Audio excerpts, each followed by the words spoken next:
Hi, and welcome to my tutorial on how to cover redness and breakouts. This is a really natural look. We've covered the redness and covered the breakouts, but the overall look is really soft and natural, perfect for work or for school. I've already done one side of my model's face and now I'm doing the other. The first step is to prime. So using a primer with your fingers or a brush, apply it to your face. This is going to control oil throughout the day, and it's also going to ensure that your makeup lasts. The next step is to colour correct. Because the skin is so red, we need to cover that with a green concealer. Green is the opposite colour on the colour wheel, so it's actually going to counteract that redness and camouflage it so that we don't see the redness come through the foundation, which means we use less foundation, which is the overall goal because we want the look to be nice and light and natural. So by using a green concealer, we apply this with our fingers or a brush or a sponge just to the areas that are red and just patting it into the skin, making sure that it's really well blended. You'll see when we use the green concealer that redness just disappears. And as I said before, it really means using less foundation in the end, which gives us that nice natural look. Now you can get green concealers from Sephora or Mecca, Priceline have them, so just look around, but they all do the same thing. It's about colour correction and correcting that redness.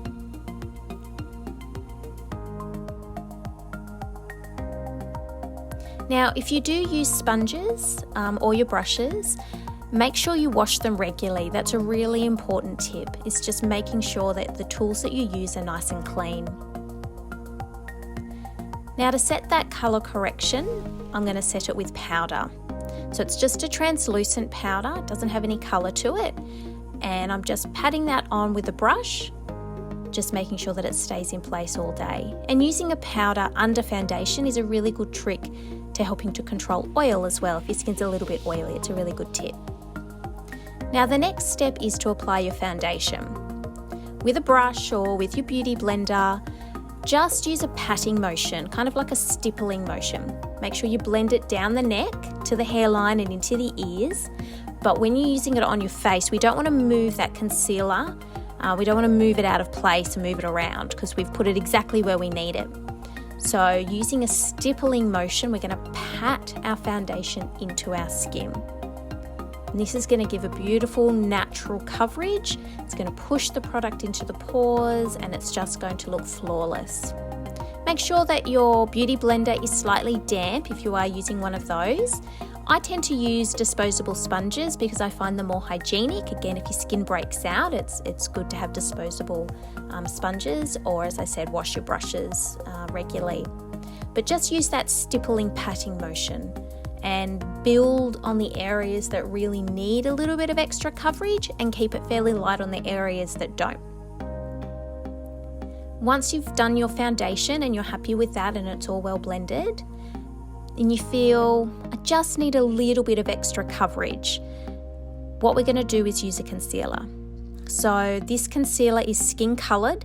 It matches your foundation. So it's the same colour. It's not a lighter concealer. And what we're going to do is just apply it to the spots that need it. So again, with a brush or with your finger, just pat it onto the areas that need a little bit of extra coverage and then blend that in a stippling motion with your sponge or with your finger if you don't have a sponge.